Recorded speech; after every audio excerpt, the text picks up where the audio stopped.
good? You already know what time of the week it is. Another week of wrestling has passed us by.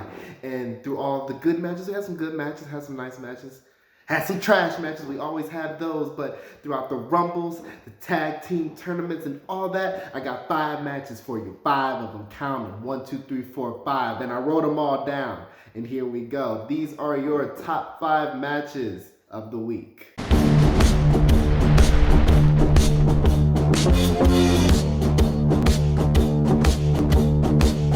First up, coming in at number 5 on this list, we do have from AEW Dynamite, the 8-man tag main event. We got the Young Bucks and the Good Brothers versus the Dark Order. This is pretty fun stuff. It didn't really get sloppy in any way for the most part, which is usually what 8-man tags and longer tag team matches do. But it didn't really get sloppy in any way. Lots of fun action, even fun moments like John Silver going up against Luke Gallows. That was pretty fun stuff to watch, just that little spot that they had. But definitely, we've been seeing Dark Order come across as a babyface team for these past couple months, and it's been really nice to see, and they've really been coming to their own, especially Stu Grayson, who is a dynamo, as well as John Silver. And they've all been really proving themselves as to be just quality hands over the last couple months, I believe. But this is just fun stuff. We saw it end with the Meltzer driver on to Stu Grayson from the Young Bucks, and then we see the little chemistry between the Young Bucks and the Good Brothers after the match and things like that. But they had good chemistry in the match and outside of the match as well. So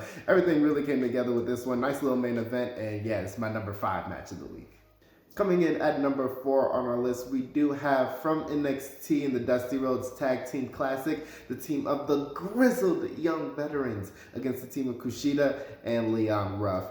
This was lovely. I appreciated the way that they structured this together. GYV, one of the best heel teams that WWE has to offer, and Kushida and Leon Ruff, if they continue to team together, one of the best underdog teams that they have to offer. But I love just the match of chemistry and styles in this match. We see the face team, definitely more high-flying and just fast-paced action. Leon Ruff is not a jobber no more, let me tell you. He is an established competitor. He got the hot tag. He was flying around this ring, dives. He really felt like he belonged in there. And then Kushida, who is one of the best wrestlers in NXT, if not the world. Just his striking style, submission style, so fast-paced, and it's so appreciated from myself. And even with GYV, even though they slowed the pace down a little bit, never really felt slow when they were in the ring. And their high-impact moves just continued to impress. We even see like a Doomsday device from the top rope as well. But they won the match with the ticket to Mayhem on Ruff, and they're moving on in the Dusty Rhodes Tag Team Classic, but taking nothing away from any of these teams. Like, this was phenomenally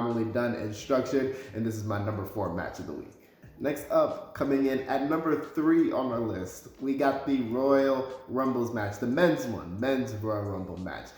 This was a really fun Royal Rumble, to say the least about it. Definitely the spots and the stories that come out of this match and came into this match were really fun. We see the return of Carlito and Christian, just a couple of awesome returns that we had in the match. They all really got their shine. Christian even eventually making it to the Final 4. We see the returns of Seth Rollins. He is still his Messiah character, which I do not like or appreciate. He needs a change, something just different, but definitely good to see him back in the ring nonetheless. We saw Edge and Orton start off at number 2, Edge, and they were just fighting from it tooth and nail from the beginning of the match. Didn't even allow the bell to ring. We see Randy make his way back into the locker room after a leg injury for pretty much the whole match after like spot number 4. So everything pretty much changed once he left, and it really broke down. But definitely some awesome spots. Even Bad Bunny coming out and just got Damian Priest helping him out and him getting that dive from the top row. That was just a really cool spot. We see almost eliminating 2 guys for AJ Styles, Big E being one of them, so we can kind of maybe see a feud burgeoning there. Hopefully, I know one's on Raw, one's on SmackDown, but hopefully something will come of that, because I would definitely like to see that match. But ultimately, Final 4, we got Christian, Edge, Seth Rollins, and Braun Strowman, who returned this past Friday night on SmackDown. It came down to Seth Rollins and Edge. Edge dumped Rollins over the top rope, and we thought he won. We thought he had it. Psych! Randy Orton was here with an RKO, but before he could throw Edge out the ring, Edge recovered all of a sudden after like 7 seconds and threw him out. Edge is your winner of the 2021 Men's Royal Rumble, and he's going on to WrestleMania at 47 years old nonetheless. Definitely a great way to end the night. For me, myself, I was really hoping for Daniel Bryan. It's something that he's never done, in just winning the Royal Rumble, and I thought his elimination was very sad and not noticeable really.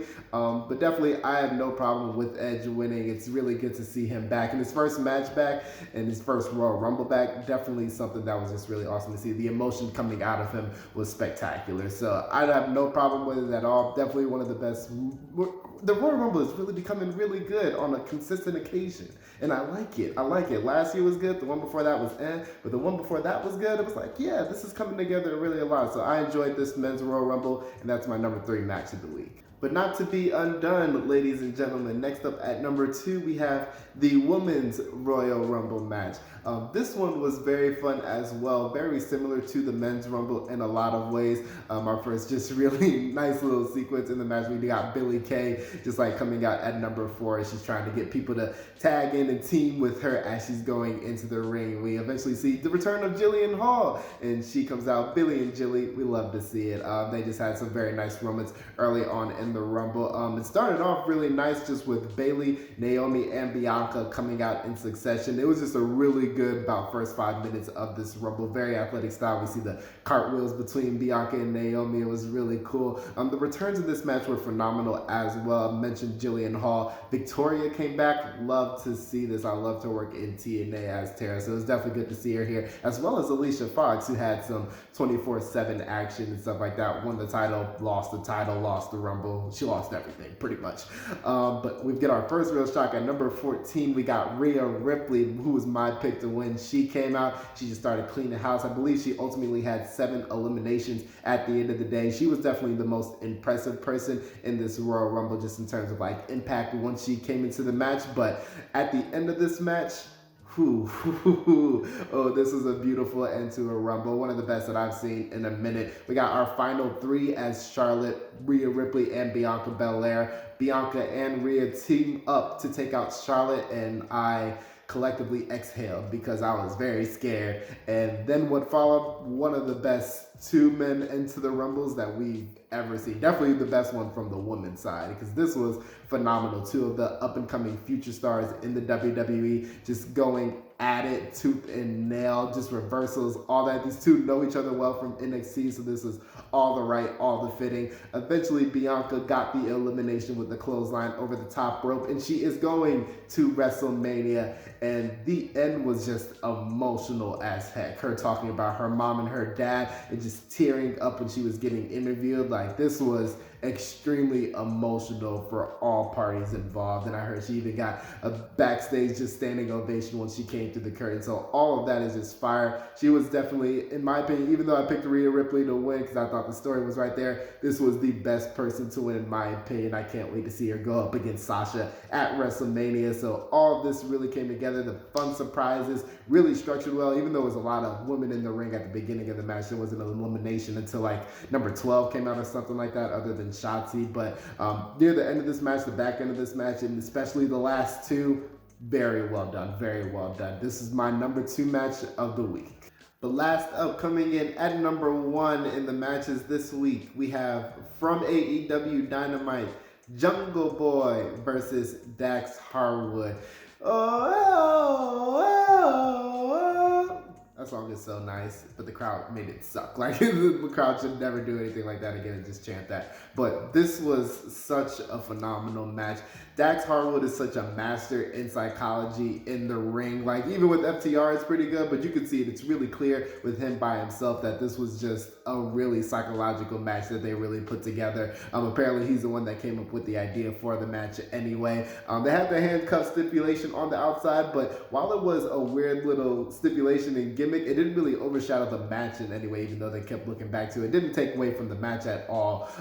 Dax Hardwood just implementing moves, just like the fake punch and the DDT and stuff like that. His uppercuts and stuff like that are phenomenal as well. But really the thing we took most from this match, Jungle Boy is such a star, bro. He's such a babyface star in this company. He's only 23, so he is just going to get better from here, but the way that they structured this was so well laid out. Jungle Boy just continuing to be persistent and keep coming back from every shot that Hardwood threw at him. It was just phenomenal. The pinning sequence at the end, while it was a lot, it was pretty fun as well. And then just Jungle Boy eventually getting on that snare trap and getting the submission on Hardwood. It's his first actual defeat in AEW. All the times that FTR has lost, it's been Cash Wheeler taking the pin. Now it's Dax Hardwood who's actually taking the loss in this one. But this was so well put together. Definitely continues to establish Jungle Boy as a babyface star in the present and in the future in AEW, as well as just continuing the feud between Jungle Boy and Luchasaurus, as well as the rest of Jurassic Express against FTR.